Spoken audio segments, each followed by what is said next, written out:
तो मैडम, आप भी इस वक़्त मकबूज़ा कश्मीर में हैं। आप क्या समझती हैं कि अमित शाह साहब को या प्राइम मिनिस्टर मोदी को या डिफेंस मिनिस्टर साहब को अभी तक क्या चीज़ रोक रही है कि वो आज़ाद कश्मीर वापस नहीं ले रहे?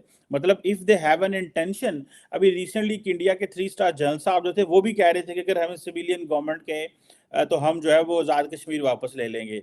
तो किसने आपको रोका हुआ है, या क्या प्रॉब्लम है कि अभी तक आज़ाद कश्मीर नहीं आपकी फौजें उस तरफ नहीं चल पड़ी? कोई भी चीज है ना, कोई भी चीज धाए से नहीं करती इंडिया। धाए से उठ के बस हमला कर दो, हम नहीं करते।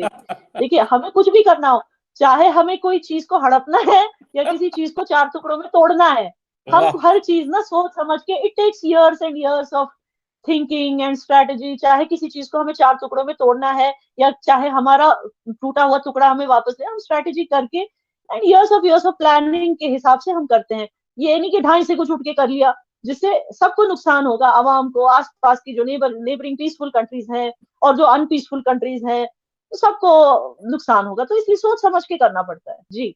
नहीं तो आपने तो आजाद कश्मीर वापस लेना है, तो दूसरे मुल्कों को इससे क्या प्रॉब्लम होगा? और तो कोई मुल्क ही नहीं है, ये पाकिस्तान और भारत का वो है, देखिए, नहीं इसमें तो ऐसे नहीं है। तीसरा मुल्क तो अगर बीच में वॉर आता ही होता है नहीं ना, है। नहीं नहीं, आई टेल यू कैसे। अगर किसी भी दो देशों के बीच में वॉर होता है ना, तो वो पूरा जो सब कॉन्टिनेंट है वो सफर होगा, जाहिर सी बात है। इकोनॉमी कोलैप्स होगी, बहुत सारे ना मतलब एक इन्फ्लेशन बढ़ जाएगा, देयर इज अ लॉट।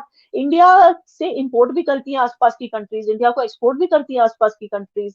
ये तो इंडियन आपकी जो कमजोरी फाइनेंशियल बता रहा सिस्टम है। है, तो आप तो अपनी कमजोरियां बता रही हैं कि ये हमारे मसाइल हैं, हम ये कर ही नहीं देखिए, सकते। अगर हर किसी के, being the strongest country in the Indian subcontinent, in the South Asia, हमारा फर्ज बनता है कि हम हर किसी के बारे में सोचे। एंड बिलीव यू मी, हम पाकिस्तान के बारे में भी सोच लेते अगर उसने क्या? दुश्मनी से ज्यादा दोस्ती निभाने की सोची होती जी। चले देखते हैं कि इंडियन फौज जो है वो क्या सरकार जब उनको कहेगी वो कुछ कर पाएंगे कि नहीं कर पाएंगे। लेकिन लगता यह है कि सरकार भी डर रही है, उनको भी खतरा है कि कहीं अगर हम सियासी बातें अपनी जगह, इस वक्त तो चाइना का प्रॉब्लम बहुत बड़ा है, अगर चाइनीज सीधे हो गए। नहीं, मुझे लग रहा है कि हमारी फौज इसलिए रुकी हुई है बिकॉज आई आई थिंक, वो देखिए, India is a compassionate country end of the day. प्रेम, त्याग, बलिदान, ये सब, ये हमारी सेंटिमेंट्स होती है।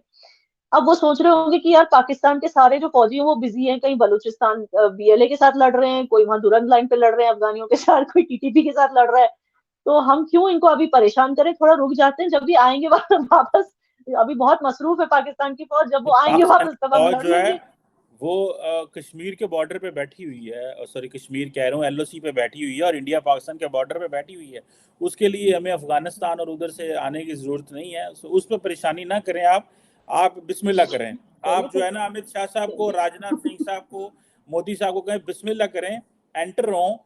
तो फिर देखते हैं क्या होता है। चलें, लेट्स सी क्या होता है इस हवाले से, क्योंकि राजनाथ सिंह साहब, अमित शाह साहब जो हैं वो तो बड़े इंटरेस्टेड हैं आज़ाद कश्मीर को लेने में, हासिल करने में। एंड मेरा ख्याल है कि देखते हैं कि ये कर सकते हैं कि नहीं कर सकते।